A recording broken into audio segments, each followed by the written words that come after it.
Good morning everyone, welcome back to my channel. নতুন সকাল, নতুন দিন। আজ মঙ্গলবার, দিনটাকে শুরু করছি। অনেক দিন পরই ব্লগে আসলাম। মেডিটেশন করেছি, যোগা করেছি, অনেকটাই স্টেবল আছি। নিজেকে শক্ত হতে হবে। তো শক্ত আমি অনেকটাই হয়ে গেছি। একদিনে তো আর হয় না, একটু একটু করে হয়। তো আস্তে আস্তে আমি নিজেকে রিকভারি করছি। অ্যাকচুয়ালি কী জানো তো, আমাদের সেরকম তো ডেলি রুটিন বলতে কিছু নেই।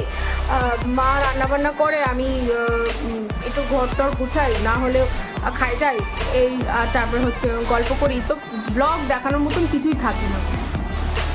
তবু ভাবলাম যে যাই করি না কেন, যেটুকুনি করি না কেন, তোমাদের সাথে শেয়ার করি, আশা করি ভালো লাগবে। দুদিন ধরে যা বৃষ্টি পড়েছিল, এই চাদরগুলো শুকাচ্ছিলই না।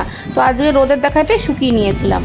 আর যা বাড়িতে পড়ার ডেলি ওয়ার্কগুলো থাকে আমার আর মায়ের, সেগুলো একটু ভাঁজ করে নেব। আসলে অগোছালো থাকলে না কেমন জিনিসটা লাগে। তারপরে দেখো এই চাদরের জায়গাটা, এখানে আমাদের বাড়ির সবারই বেড কভার, তারপরে গায়ে দেওয়ার চাদর, মানে সব বিছানারই থাকে।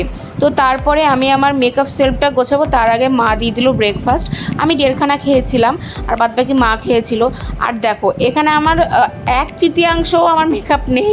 আমার স্টুডিও আছে, যেহেতু মেকআপ আর্টিস্ট প্রচুর মেকআপ লাগে, তাই আমার স্টুডিও ট্যুর আমি একদিন দিয়ে দেবো। তো এখানে আমার ডেলি ওয়ারের কিছু মেকআপের জিনিস আছে, তো সেইগুলো আমি গুছিয়ে নিয়েছি। আম দিয়ে দিল মা মিড মর্নিং স্ন্যাক্স হিসাবে। তো আমার ঘর গোছানো কমপ্লিট। তারপরে স্নান টান করে লাঞ্চে বসে গেছিলাম। লাঞ্চে ছিল আজকে ভাত, লেবু, আলু সেদ্ধ, ডাল আর পাবদা মাছের ঝাল। এই সিম্পল লাঞ্চ খেয়ে আমার ডুগডুগিকে একটুখানি আদর করে নিচ্ছিলাম। তো দেখো কত গুলু। আর তারপরে রাত্রেবেলা ভাই এনেছিল একটু চুরমুর। ভাই না মা এনেছিল, মাথায় নেই, চুরমুরটা খেয়ে নিয়েছিলাম। সুন্দর হয়েছিল চুরমুর, খেয়ে আমার ডিনার কমপ্লিট করেছি। তো কেমন লাগলো জানিও প্লিজ। ভালো লাগলে লাইক, কমেন্ট, শেয়ার অ্যান্ড একটা সাবস্ক্রাইব করে দিও। বাই।